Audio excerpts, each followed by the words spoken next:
नमस्कार दोस्तों, मैं शिवराम। बांग्लादेश में एक लोकतांत्रिक सरकार के प्रतिनिधि को देश छोड़कर जाने की जो परिस्थिति आई है,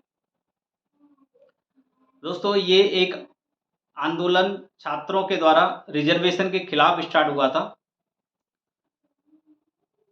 इसमें जो आरोप था वो ये था कि जो रिज़र्वेशन मिलता है वो 50% से ज़्यादा रिज़र्वेशन वहाँ पे गवर्नमेंट जॉब्स में सरकार ने दे रखा था। और छात्रों का ये आरोप था कि उनको एक उनका अपना हक नहीं मिल पा रहा है।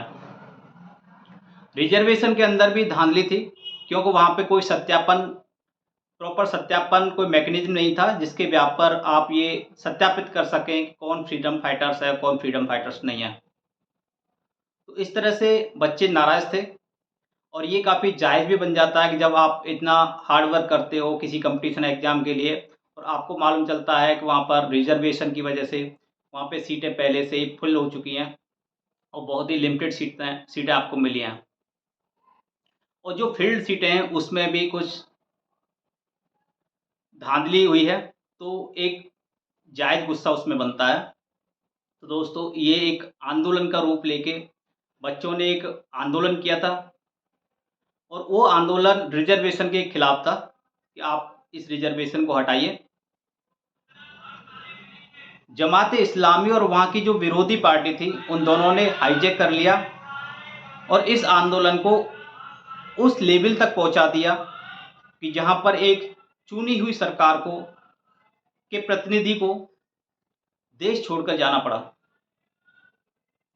दोस्तों ये अपने आप में एक बहुत ही बड़ी घटना है और ये एक देश के लिए काफ़ी दागदार होता है कि वहाँ के एक लोकतांत्रिक सरकार को अपदस्थ कर देना और उसको अपना ही देश छोड़ के भाग जाना, ये एक बहुत बड़ी घटना होती है।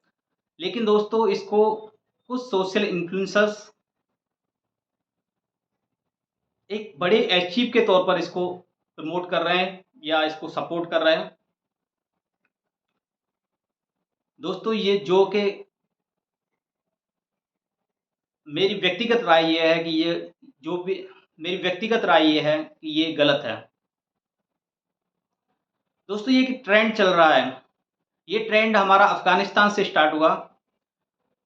अफ़गानिस्तान में हामिद करज़ी की सरकार थी, जो कि अमेरिका के समर्थन से वहाँ पर चल रही थी। लेकिन हामिद करज़ी की जो सरकार थी काफ़ी कुछ सोशली चेंजेस लेके आई थी एक ऐसे स्टेट में, एक ऐसे कंट्री में जहाँ पे एक इस्लामिक लॉ को इन्फोर्स करने के लिए तालिबान रेगुलर फाइट कर रहा था दोस्तों। वहाँ पे ह्यूमन राइट्स नहीं थे, वहाँ पे वुमेन राइट्स नहीं थे दोस्तों, वहाँ पे माइनॉरिटीज़ के लिए राइट्स नहीं थे। लेकिन हामिद करज़ी की सरकार जो कि अमेरिका के द्वारा समर्थित थी, उसने कुछ हद तक वहाँ पर ह्यूमन राइट्स को डिफेंड किया।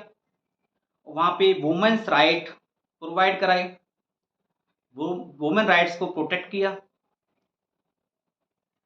लेकिन कुछ टाइम के बाद वहाँ से यूएस आर्मी विथड्रॉ कर जाती है और उसके बाद वहाँ पे तालिबान सरकार हावी हो जाती है। तालिबान वहाँ की शासन को कब्जा लेती है और हामिद करज़ई को वहाँ से भागना पड़ जाता है। दोस्तों वो एक बहुत बड़ा क्राइसिस था।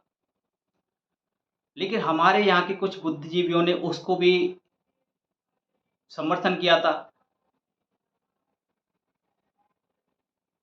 ये एक बहुत बुरा ट्रेंड है दोस्तों। डेमोक्रेसी में आंदोलन करना, हड़ताल करना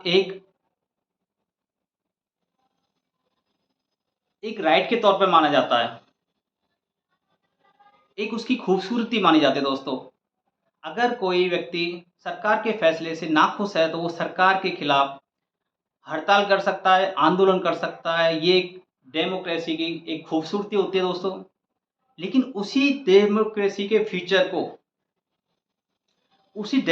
के खिलाफ यूज़ करना काफ़ी शर्मनाक माना जाता है दोस्तों। वही ट्रेंड हमने श्रीलंका के अंदर देखा, लेकिन श्रीलंका के अंदर कॉज़ डिफरेंट था। श्रीलंका के अंदर जो कॉज़ था वो वहाँ की जो इकोनॉमिकली जो फेलियर्स थे, वहाँ पे इकोनॉमिकली फेलियर्स थे, जिसकी वजह से वहाँ पे महंगाई बहुत ज़्यादा बढ़ गई थी, रोज़गार सीमित हो गए थे। बेसिक नीड्स की जो रिक्वायरमेंट्स है, जैसे डीज़ल, पेट्रोल, ये भी वहाँ की गवर्नमेंट नहीं दे पा रही थी। इस वजह से वहाँ के लोगों के अंदर गुस्सा बट फूला